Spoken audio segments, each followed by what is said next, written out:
Hi everyone, I'm Dan, and welcome back to the Rock Nerd Radio Show here on YouTube. Today we're doing a which is better comparison video. We're going to look at two versions of the Masters of the Universe bad guy known as Trapjaw. Come geek out with us on the Rock Nerd Radio Show. As always, my first round on which is better is the paint and overall appearance round. And honestly, both of these guys, as I knock the camera, their paint looks pretty good, and their appearance is pretty good. Like, looking at this, you know that this is Trapjaw if you're familiar with Masters of the Universe.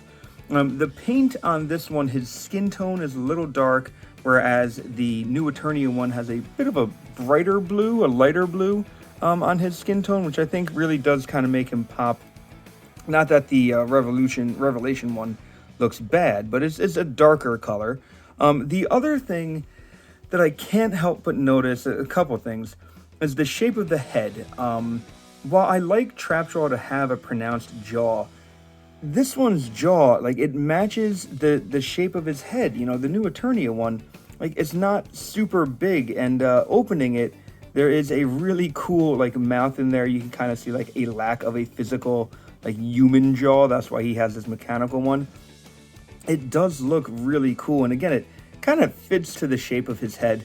There's one other point about this that I'm going to talk about in a minute, but looking at the jaw on the Revelation one, it's very large. It kind of overtakes his face, and when you open it, there is like a jaw in there, so it almost looks like he's sticking his tongue out, almost like this is a piece of armor, which I always pictured Trapjaw as being a character who, like, something happened to his jaw in battle, and that's why he has it, like he's missing it. So I kind of like the look of his jaw better. I also think his head overall just looks better. You can see his eyes a lot clearly. This one, you really can't. They're kind of just peeking out from behind the helmet there. Another thing that I find very important on these characters is this Trapjaw has a belt that keeps his extra armaments behind him, and it kind of keeps them out of sight. Like, they're there, you know they're there, but they're not in such a way like this one where they're kind of in the way of him posing. Like, these are just here. So that kind of bugs me, if I'm being honest. So the winner of my round one, the overall paint and just overall appearance, is going to go to the new Eternia Trapjaw.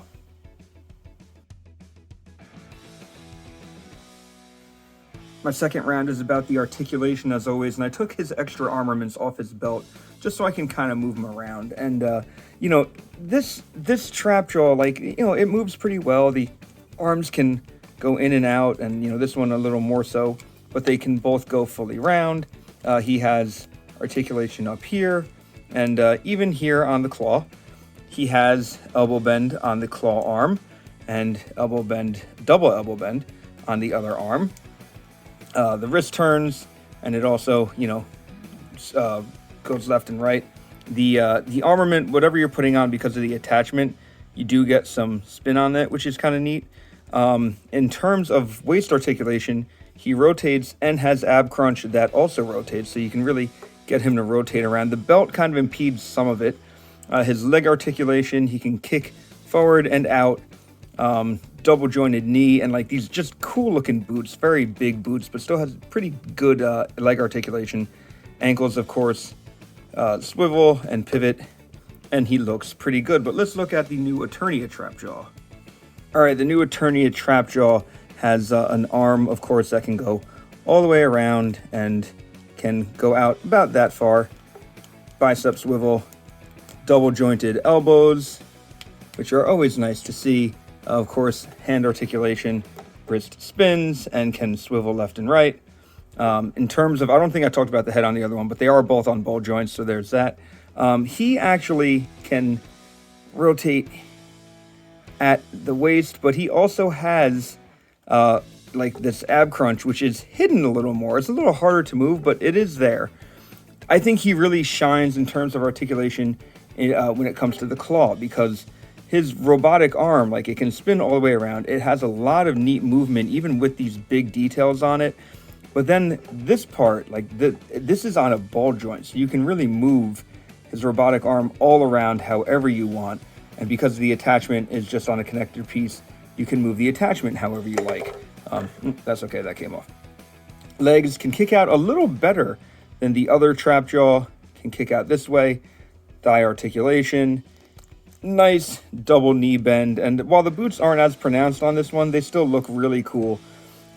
He has the boots move as well. I forget if they do on the Revelation one. I'll have to look.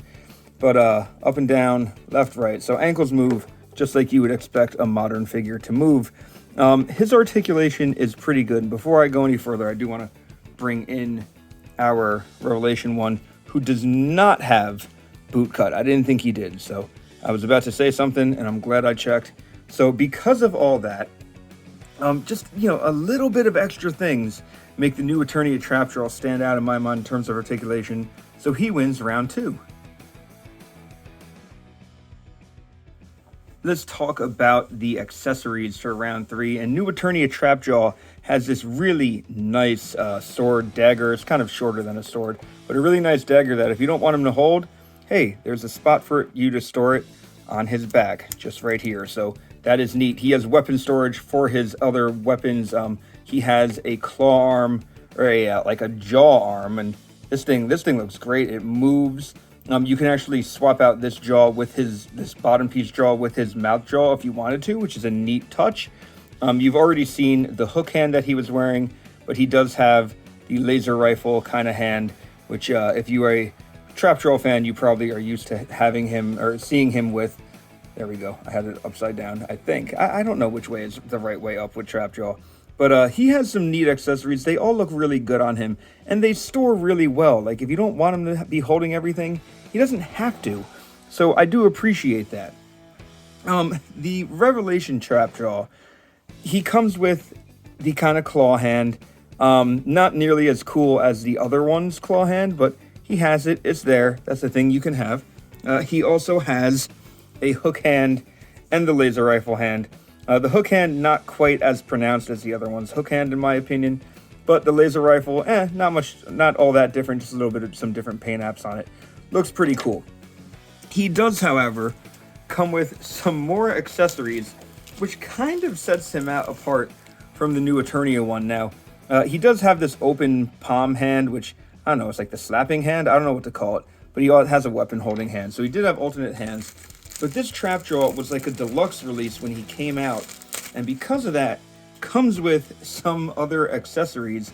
Namely, all these robe pieces that you can put on him in case you wanted him to be, feature his look as he did in the show when he was part of the motherboard cult, which ended up being a front for the Horde, it seems. So he has a lot more accessories, and you can display him in 2 ways if you want, either as Skeletor's goon or as this cult member. Just because of the sheer number of accessories, I think the Revelation Trapjaw is going to win this round. While I personally like New Eternia's accessories better, there aren't quite as many. So it's a tough round to call, but I'm going to give this round to the Revelation Trapjaw. In terms of price and availability, the new Eternia Trapjaw is currently on Big Bad Toy Store for about $23. You can find them on other retailers, e-tailers for about that price. You might even find them in like Target and stuff.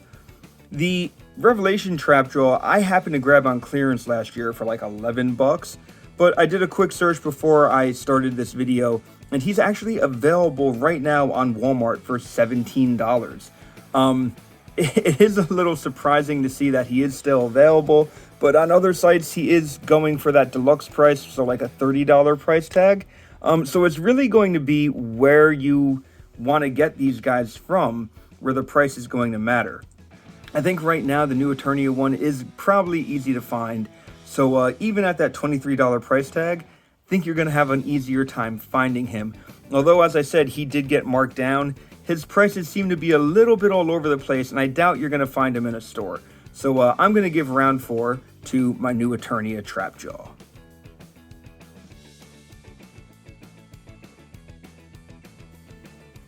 My final round is about my display compatibility. Now, I've kind of said in places and to people that I don't really collect Masters of the Universe figures. I do, but I only really collect Skeletor's crew because I like just having cool looking monster people. I also collect Horde stuff because I love the Horde. That was how I started collecting Masters of the Universe figures. But I really like having Skeletor's crew because I like these like kind of monstrous looking people on a shelf. And looking at these two, you know, I had Masters of the Universe figures when I was a kid. They were mostly my older brother's figures that kind of got passed down to me. But when I think of Trapjaw and what he looked like, my brain always skews more towards the new Eternia look. Honestly, if I want to have a bunch of Skeletor's guys together, I've been buying those new Eternia figures, and I feel like that's going to be the better look. You know, we have a great modern spin on those classic figures. It's not too much of a departure where they're not unrecognizable, but you can add other parts to them to really set them apart. One thing I want to say, you know, the Mike Young Masters of the Universe show, I loved how like crazy big Trapjaw's arm was, and I feel like we're getting some vibes from that with how big this arm is. So because of all that said, the new Eternia Trapjaw wins round 5.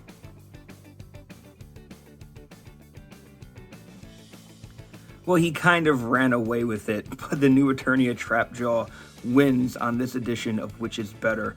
This is the Trapjaw that I will definitely be holding very highly in my display, probably putting him right near Skeletor, because I think he just looks so much better than that Revolution one. Now, you know, if you have the Revolution one, you don't want to get rid of it. Hey, did you get Motherboard? Did you get Skeletech? Stick him with like the Hordak cult thing. Otherwise, this is the Trapjaw you're going to want to have. What do you think? Do you agree? Do you disagree? Let me know in the comments below. And until next time, I've been Dan. You've all been pretty awesome. I'll see you around. Come geek out with us on the Rock Nerd Radio Show.